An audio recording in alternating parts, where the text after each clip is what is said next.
Hey, Christoph here. I'm in the current version of the Bitcoin Wallet UI kit here right now, and I've been trying to figure out a good user flow for creating wallets that allows users to create both personal wallets, shared wallets, and personal multi-key, multi-sig wallets. And I would love to get feedback on it because it is getting quite complex. So just a general thought on the approach here. What you see here on the left is something that this is actually inspired by Blue Wallet, which is an awesome product, no criticism here. It's just illustrating the different approach here. So this one has wallet types. So you either create a Bitcoin wallet, a Lightning wallet, or a vault. Vault is 2 of 3 multi-sig. So there are pre-configured wallet types that you have to choose from. The other approach that I want to go through is where you basically answer a series of questions and you get a very customized wallet. That is still more unique, but you also need to answer a few more questions there. It's a little bit more involved. But the reason why I would prefer this one here, I'd like to hear thoughts on this too, is that for interoperability with other wallets. Because especially for multi-sig and shared wallets, it might be the case that the other participants, the other keys are generated on different software, on different hardware, and they might not be familiar with these buckets or these pre-existing, pre-configured types. So creating this more open approach should work better for importing, migrating, and also allow for more customized setups. So that's my thought, but let's go through this. So the first question here is, how do you want to start? I either create a personal wallet, a shared wallet that involves other people, or I import one. Let's say I click personal wallet. I can either choose Bitcoin or Lightning, which then takes me different routes, only showing here the Bitcoin route here.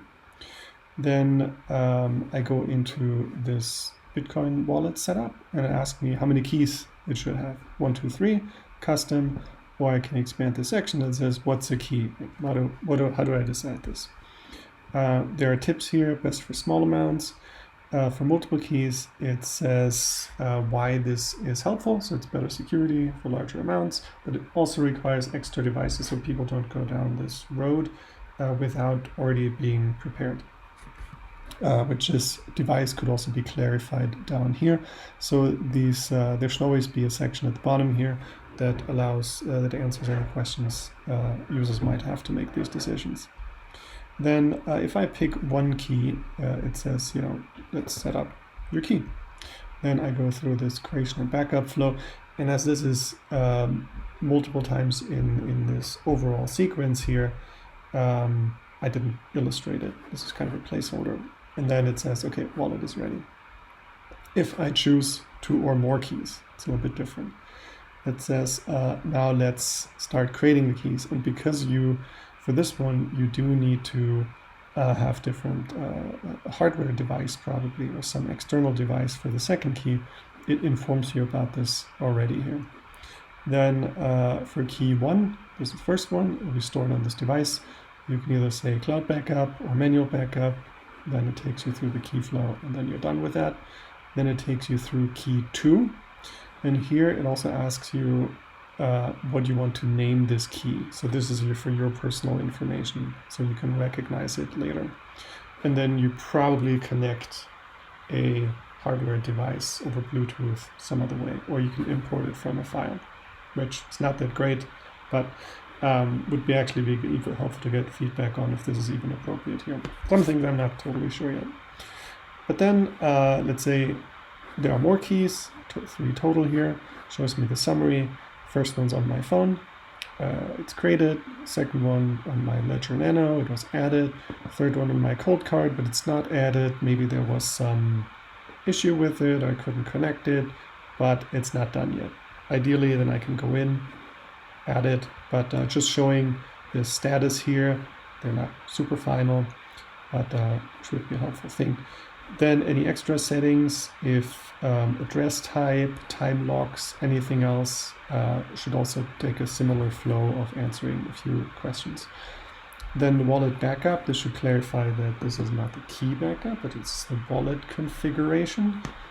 Should be easily downloadable, printable. And then I also see the preview at the bottom here with all the information that I need. Then tells me the wallet is ready. Quick summary that I can view all transactions in this case, but I need one other cosigners to confirm transactions. It's going to take a moment to load everything, to continue. Then I am on my home screen. Next step here is, let's hop over here. So this is for a shared wallet setup. And fundamentally, this is pretty different, fairly similar from the multi-key personal setup, but the language is very different and how you get to those other keys is very different. So first it asks you how many signers should a wallet have, and it clarifies what a signer is. Then similar to how there was a choice between 1, 2, 3 keys, but the language is different. So it also says better security and whatnot, but it says you and one additional owner or signer.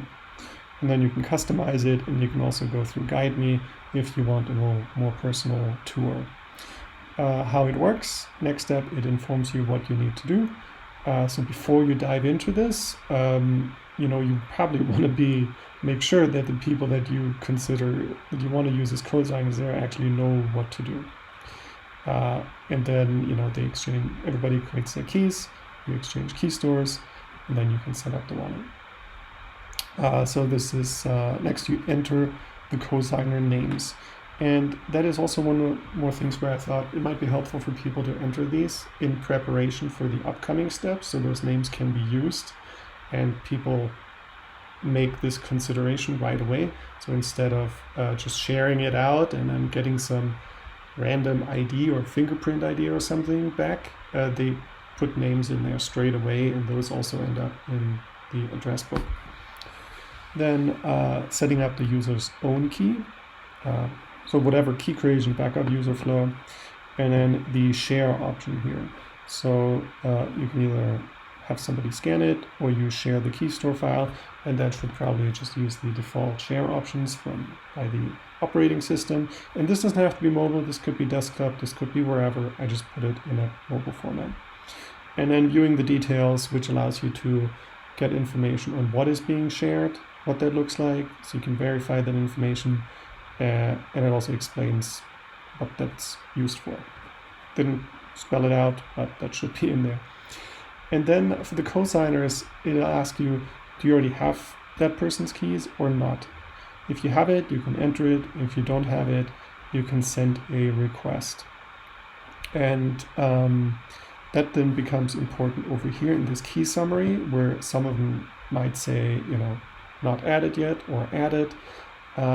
Unlike the personal multi-sig key setup, you might have all your devices ready, be able to do it right away. But with shared wallets, it might happen over hours or days or so. So having this kind of not completely done status is more important. And then for entering Natasha Rose's key, you can either paste it or you can upload the file. I assume everything should be file-based because copy-pasting text could always end up having mistakes. So this could also totally change the screen. But at some point then you end up with this summary here. There's the key. It's probably also not accurate because you need a fingerprint, duration path, all this stuff. But at least it provides you the summary. Little icons tell you which ones are people. Colors tell you which ones are done and not. Then we have extra settings again. Then once you're done, wallet backup as before. And then it tells me, gives me a summary again, final confirmation, and then I can get to my wallet home screen. And the wallet might be usable, might be not, based on if I've already added all the keys. Okay. Then for wallet import, I thought of it a little bit differently. As with import, I assume you already have all the data that you need. There's less decision making. It's more entering data. So you can either say, take me through the step-by-step guide, and then they'll ask you again, this is personal shared wallet. You can scan a QR code if you have that available, or you can enter a seed or descriptor, kind of the plain text input for more advanced users. And then, simple questions. How many keys does this have? Do you want to be able to transact? Which then decides if it should be watch only or not. Legacy wallet, helps you find that out.